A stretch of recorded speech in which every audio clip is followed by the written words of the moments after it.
Good morning, everyone, and thank you for joining me. Welcome back to the channel.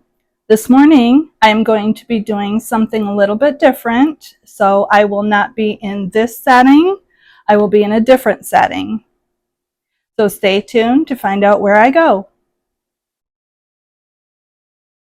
So welcome, everyone, to my kitchen. I did not go very far. I just went around the corner. You might have seen our dining room table in some of my past videos. So I walked past that and right into the kitchen.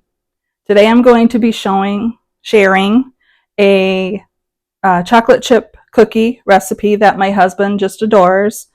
He's shared it with some of his coworkers and they like it too. So I thought I probably should make a video on it.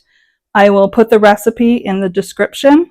I won't be showing you how I measure everything and do all that. I mean, that's just basic stuff. But I will be sharing the recipe in the description part. So let's get started. I'll start getting the ingredients out. So these are the ingredients for the wet side of the batter. I'm doing a double recipe, so you will see 2 eggs. But these are the wet ingredients that you put all together and then add the dry ingredients to. So the next set of ingredients are the dry ingredients. You've got all-purpose flour, the salt, the baking soda, and semi-sweet chocolate chips. The recipe does call for nuts, but probably like walnuts or something. But my husband doesn't like the chocolate chip cookies with nuts in them. So I just eliminate the nuts out of the batches that I make. And of course, I can't eat this kind of stuff anymore with my health issues. So it doesn't really matter to me at all if there's nuts in them or not. Okay, so the tools that I'm going to be using are my KitchenAid mixer. It's just the standard mixer, the household residential one. And then I'm also going to be using an assortment of measuring cups, measuring spoons, and then the mixing bowls, of course. And the beater that comes with the KitchenAid when you first buy it is a little different than the one that my husband has bought me. This one here, as you can see, it has rubber on the side, so it scrapes the bowl a lot better. So this is actually an addition to the standard, what comes with the mixer when you buy it. But this one is the one I'll be using in today's cookies. Okay, I have all the wet ingredients in the bowl, and what you do next is put it on the mixer and cream them all together. So that'll take a couple minutes and I will show you what it looks like when it's done. All right, here's what it looks like when it's done mixing. Just a light colored gooey mess. All right, I will get the dry ingredients going here. Okay, so you mix the flour, the salt, and the baking soda together in the mixing bowl, and you kind of just fluff them around a little bit and make sure they're mixed. And then you put that into the wet batter slowly. I recommend slowly so you don't get flour everywhere. And then after that's like pretty much mixed together, then I add the chocolate chips. I don't do them right now because a lot of the items, I guess, that you put in there previously don't mix well if you do that, just from my experience. So I wait till it's almost completely mixed together, and then I add the chocolate chips. So here's the cookie dough after you mix all the dry ingredients into the soft ones, or wet ones, I should say. So I'm going to be adding the chocolate chips, and I'll show you what that looks like. And here's the finished dough. Now, while I'm getting the other things out, I actually set this in the refrigerator to set a little bit. All right, I've set up my little cookie station here. I have a baking stone that I'm going to be cooking them on. It is a Pampered Chef stone. I believe it's just their regular baking sheet pan item.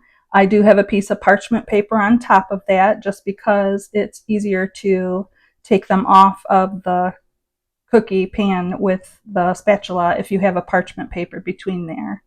You will also need, of course, your oven mitt so you don't burn your little hands because those stones get hot.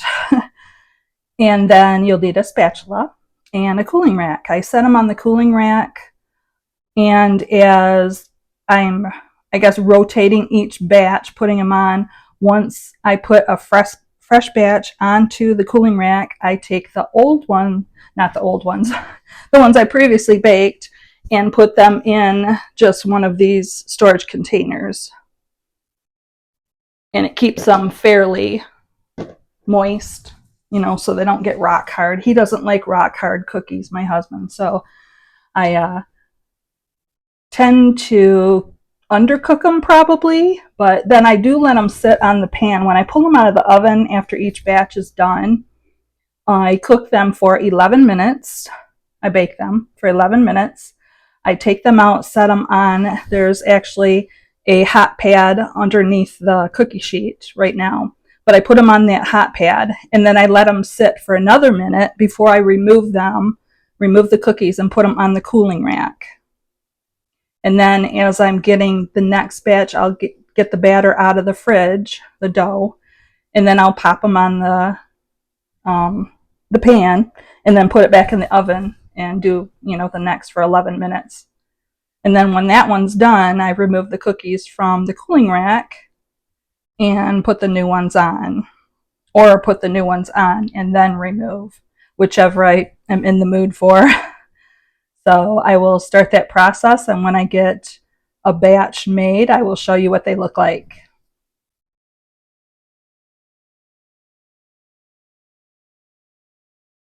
So here are the cookies out of the oven. I ended up, because this is the first batch, I ended up putting them in for 12 minutes because it takes a little bit for the baking stone to warm up, but once it warms up, it's hot. So now I've got the timer set for 1 minute. They'll sit on the pan for 1 minute, and then I'll remove them to the cooling rack. Okay, so here are the cookies on the cooling rack. I will have to get the next batch. As you can see, my pan is empty. I wanted to show you though, because over by the oven, they looked very light colored, and I wanted to show you that they are actually lightly golden color. So that's what you want if you want a softer cookie. Just this real light color. And then I put them in the storage container, and they stay good, and the 2 batches last my husband maybe a week. Depends on how much he shares them. So I will get the next batch going. I'll get the batter out of the fridge and keep working on them.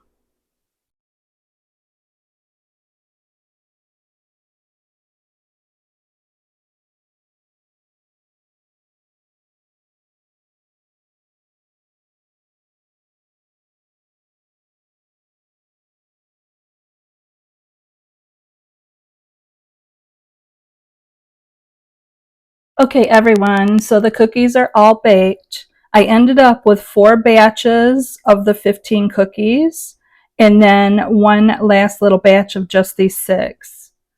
So quite a few cookies for Dan to take. Thank you everyone for watching the video. If you liked what you saw, would you please hit that little like button for me? Please subscribe, hit the notification bell so you will get videos as I put them out. And if you have any comments or questions, would you please leave them down below? And thank you again for watching the video. Bye.